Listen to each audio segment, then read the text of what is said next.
Hey guys, so it is day 20 and really late tonight.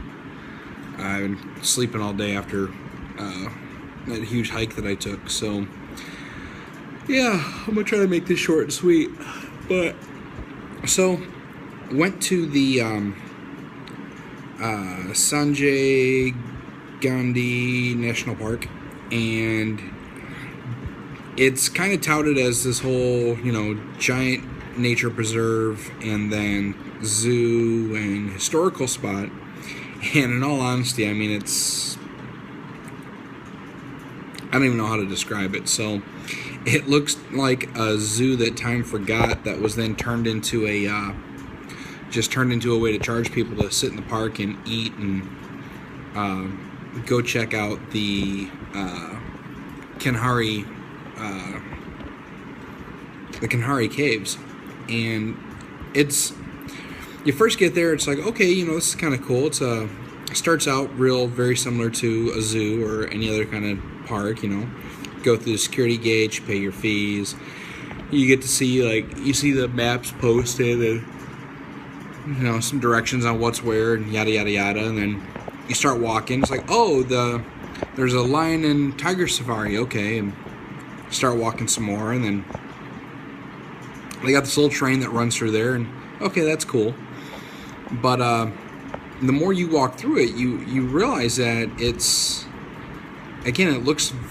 very run down. It looks like those photos you see on those Facebook links where it's like, the top 10 scariest places, or the places that the abandoned amusement parks. Because what looks to be the leftovers of a zoo, or like a bird sanctuary, just any kind of place like that, where they post the signs of this is these type of flowers and these are these type of animals. The signs are located in what appeared to be, like I said, pits or cages of where animals would have been, and there's just nothing there.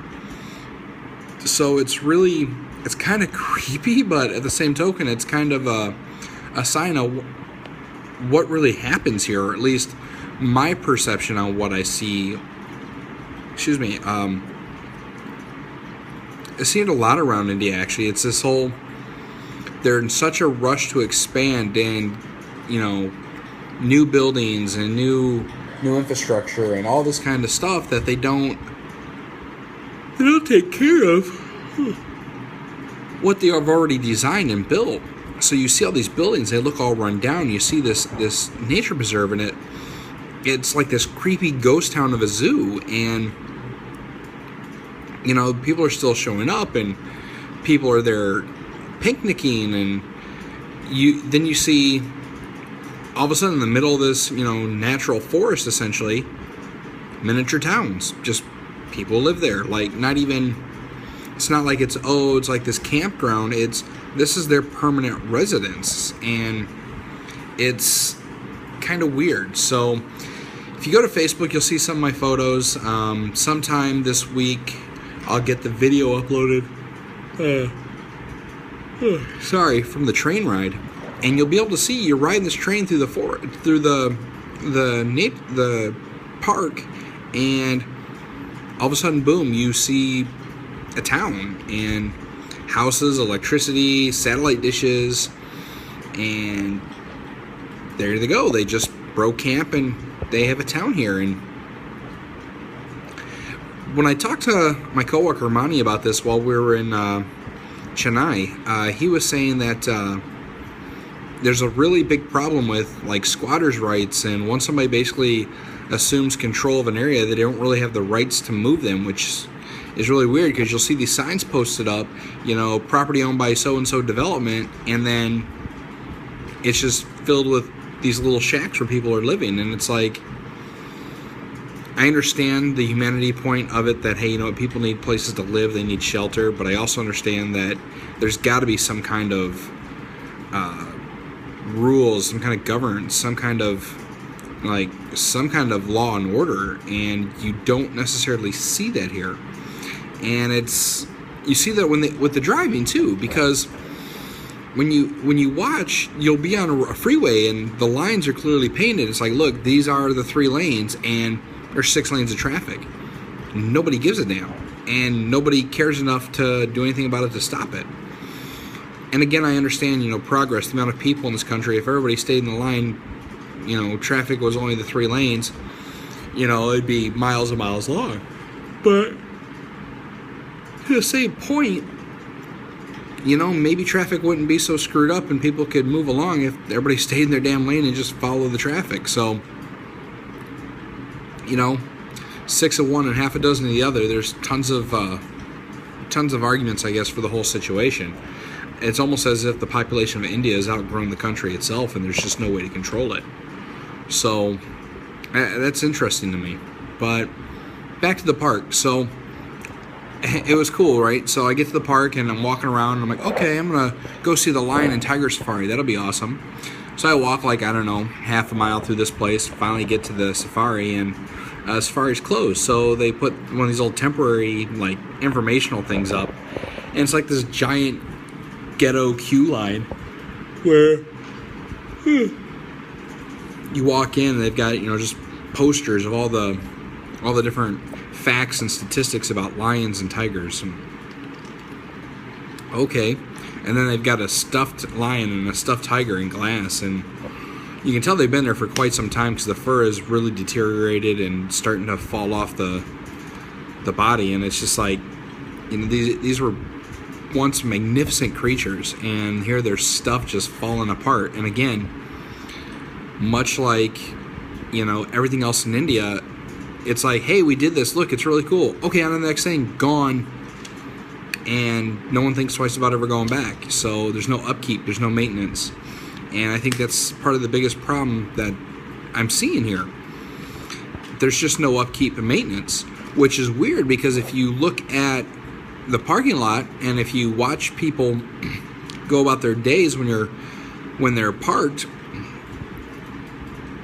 they spend meticulous time. Took me a minute to get the word out. Meticulous amount of time washing their car. After it rains, they're out washing there. After they drive it somewhere, they're out washing it. The country has an issue sometimes with fresh water. They have trucks that drive around filling, buckets for the little villages, and yet they're wasting that water washing their car because why? It's not like there's a bunch of dust and sand all over the place. It's not like, there's bird poop everywhere because the trees, there's not. So I don't get why every morning or after every rain they're out washing their cars. It makes no sense to me. You'll take this much time in the way your car looks to give this perception that, you got a nice ride, that things are all hunky-dory. People can see where you're living. It's not like it's a Maserati inside some billionaire's freaking garage and he's taking it out to some fancy ball and he wants to show off his nice shiny Maserati because you can't have one all dusty and dirty. Dude, it's a Nissan and you're driving it up and down the road with 5,000 other people. What's the deal? So, again, one of these really weird observations that I've got about the area. Things that make you just scratch your head huh. But, so the nature preserve, I keep getting off topic. Yeah, so I get there. Like I said, the lion safari thing's broken down, no problem. I decide. Sorry. So I decide to head over to the Kalahari Caves. It's kind of one of the real reasons I was going that way to begin with. And the guy that's doing the gauge is like, hey, that's a 7-kilometer run. You really should take a ride. Well, supposedly the park offers this bus system, but it's not existent. And I'm like, okay, well, how much for the ride, right? Ain't nobody doing anything for free. 800 rupees. 800 rupees for the ride. Nah, it was $5 for the bus system you guys are supposed to have, 40 rupees for the cab system. I'm not paying you 800 to ride on the back of a scooter. Not going to happen. And I figured, it's first thing in the morning. I was feeling good. Weather wasn't too hot. I was going to walk it. No big deal. So it took me an hour and a half to do this walk. By the time I got to the caves, drenched in sweat, I was exhausted, and then I had to actually walk the caves. So it was cool. I think of caves, I'm thinking like those, really deep, dark Batman caves, right? And these were just small sections of living areas carved out of the stone. Now, there were a couple that honestly went back probably 30, 50 feet, 20, 30 meters high, like nice, like really big open areas that I would say, wow, this is a cave, right? But the rest were really just, here's a stone slab, somebody was sleeping on it, they etched some carvings, they painted the roof. So some of the rooms weren't super impressive, but to look at some of the more finer details of it, where they actually had carved water channels to be able to collect water and do their laundry and do, eat and cook and pray and all this, that was more interesting to me than everything else. So those are really, really cool. I'm actually running into that 15-minute mark already, so I'm going to leave it at that. Tomorrow I've actually got another part of the experience I'm going to actually film, because tomorrow I'm probably just going to stay in the house, do some work, and relax for day 21. So day 20 is coming to an end. More on the Kalahari Caves and the national park here.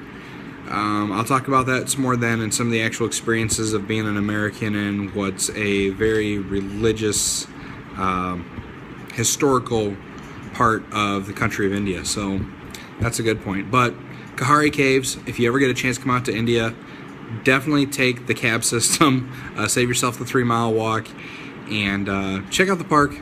If you want that creepy, eerily shut down zoo feeling, but at the same token, you're allowed in there, so it's not like you're doing anything wrong, that's a great place to be. Alright guys, I'll catch you for day 21, and I'll see you tomorrow. Like the video, share the video, subscribe to the channel, and we'll see you tomorrow. Night.